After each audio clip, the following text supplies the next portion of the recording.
Hello guys, welcome back to my another video. Ngasidi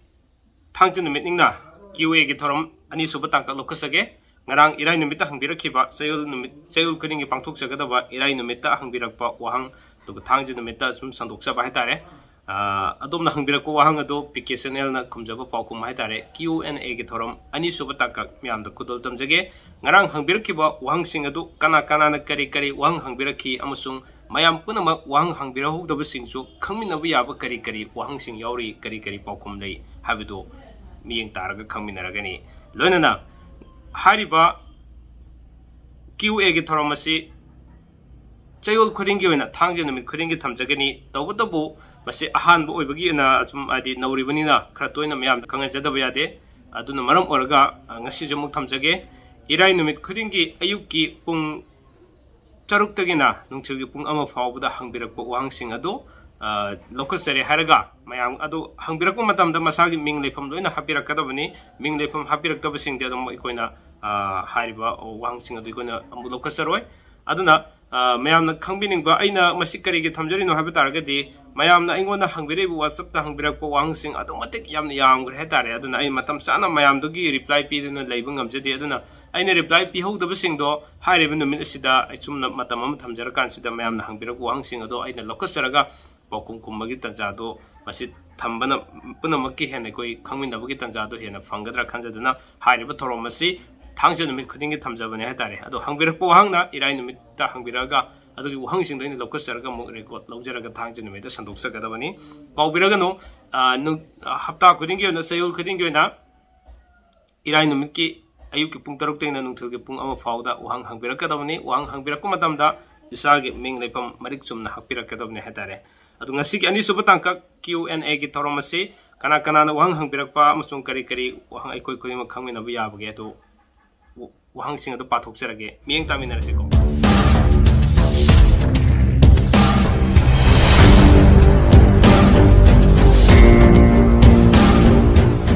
hojik ahan wahang lokasage ahan wahang si hangbirakpa wangudagi malem haiduna ibire mangna ibirakpa si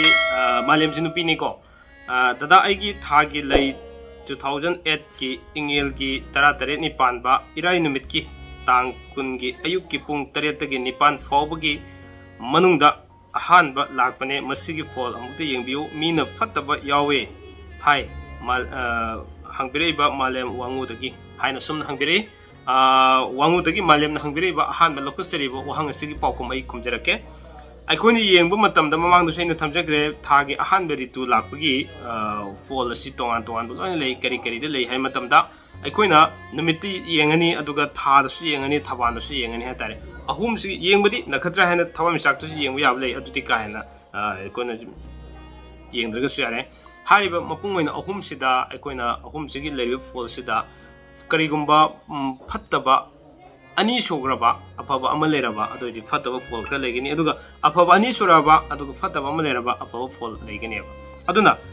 wangudagi chan malem na hangbire bu hangsida hoje aina khumjadoise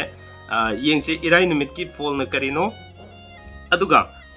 thaban gi fall na karino tha gi fall na karino habisida mapung oina sida ingel tha si kakta nei khona phataba fall kra lei haba aduga thaban ga irai num ge sida afaba fall neba irai numit harisi karino matamda adum angang yam fokani habane ko sida ka hena phataba leite ja yam fokani habane irai numit ahan ma tha gi tu laguse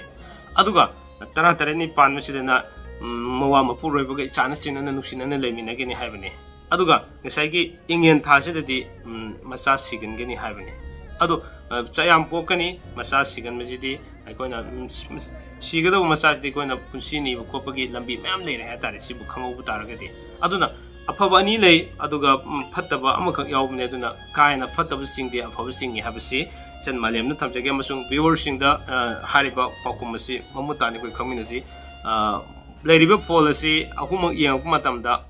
afaba ani singi phattaba mani aduna ka hena phattaba sing de hetari ko aduna karigumba phattaba fall si ani lera mataragati mongonda sigi fall si phattaba na kreyon neigani hengani hetare asumna thamjage hanbagi chan malem na wangudagi chan malem na hangbira ko wang sigi paukumse adu ani suba wangum lokhasage okay ꯑꯅꯤꯁꯨꯕ ꯋꯥꯍꯪ ꯑꯁꯤ ꯃꯃꯥꯡꯗꯁꯨ ꯍꯪꯕꯤꯔꯛꯈꯤꯕ ꯕꯤꯗ꯭ꯌꯥꯅꯟꯗ ꯍꯪꯕꯤꯔꯛꯄꯅꯤ ꯃꯃꯥꯡꯒꯤ ꯀ꯭ꯌꯨꯑꯦꯒꯤ ꯊꯧꯔꯝꯗꯁꯨ ꯌꯥꯎꯕꯤꯔꯛꯄ ꯏꯅꯥꯎꯅꯤ ꯏꯅꯥꯎ ꯕꯤꯗ꯭ꯌꯥꯅꯟꯗ ꯍꯪꯕꯤꯔꯛꯄ ꯋꯥꯍꯪꯁꯤ ꯁꯨꯝꯅ ꯍꯪꯕꯤꯔꯛꯏ ꯏꯌꯥꯝꯕ ꯅꯅꯥꯎꯅ ꯍꯥꯏꯖꯕ ꯌꯨꯝꯒꯤ ꯂꯥꯏ ꯑꯍꯥꯟꯕꯗ ꯇꯨꯜꯁꯤꯕꯣꯡ ꯙꯔꯤ ꯃꯄꯥꯟ ꯊꯣꯡꯖꯤꯟ ꯂꯥꯏ ꯑꯍꯨꯝꯁꯤ ꯏꯃꯥ ꯏꯄꯥꯅꯤ ꯍꯥꯏꯅ ꯃꯃꯤꯡꯁꯨ ꯇꯥꯛꯄꯤꯌꯨ ꯀꯔꯝꯕꯅꯣ ꯂꯥꯏ ꯑꯍꯨꯝꯁꯤ ꯇꯥꯛꯄꯤꯌꯨ ꯀꯔꯝꯕ 이마노 이빠노 마밍나 고나 나나오나 딱비오 숨나 탐비레 이나오 비다나 나이나 하이저시 마시 아이 블록 셈저게나 또게리고 아도나 호직지 마역생나 하기부 따라가디 시마티 아이 블록 셈저게나 레브니나 마무타나 기땅 하이저게 따레 시기 케노시다 히잉 ям 상나 레기부 따라가디 왕 아토바 로컷부조 기땅 프락 따라네 아도나 이나오 비다나나 마망기 왕주 항비럭키베네 고박 마이기수 크라 항비럭크레 아도 호직기 레리버시기 둑타버기 니티 니옴 aduga si karam lai no haibududi ai mo blog ta atu matam na semjara ga tare ko sumna thamjage inau bidananda oro bibiade aduga ahum suba wang asi wangkem nau bina hangbirakpani wangkem nau bina hangbri bo hang asi ai patok sarake kaka faito life sabagi matam angang ohenge harabadi karamba matam dagi saba hogani aduga angang oikibase thagi khongkap lakhiba नत्रगा थागी खोकाप लेपखिबा करम्बा थादा ओइदोइनो थागी खोकाप लेपखिबदुदि अंगांग ओरे खंगदरिने अदुगा कोना phyto life की national cell साबगी Matang दैना थागसगिबदो मसिदि guideline हम सावे हेतारे को कोना पंखा सारे हिता अंगांग ओइब नते अदुगा मागी नीति नियम खरा लेइ वास अंगा असिगी हिदाक साबा होगिबदि प्रोडक्ट साबा होगिबदगी कोना मागी नुफिगी थागी पेरो लाकपगी मागी रोटेशन दो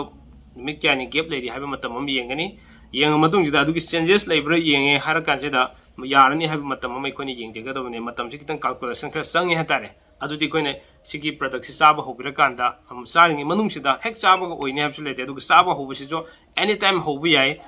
even thagi pero lak matam boda dum saba yam phai hatare aduna masigi keno sede sa hek saba angang oine have lete sara matung jida ahan bagi no 45 days fogi manung sida koina magi pero lak pase sigi matam yengene hatare yengo matam seda aduga yani yaroido chorakom yengduine aduga karigum yadragde another 45 days amga logtharaktuine hatare adu sigi manung sidade am yabi condition amdi leigene koina thagi pero leibisi hana lamba duga nongna lakpasiga magi changes kari lei hadu yengaga koina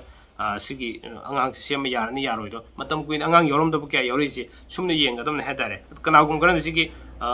koina pangcha sar hekto oini haibu leite buko magi kano calculation sika kupna photo mi am darkar lei hatare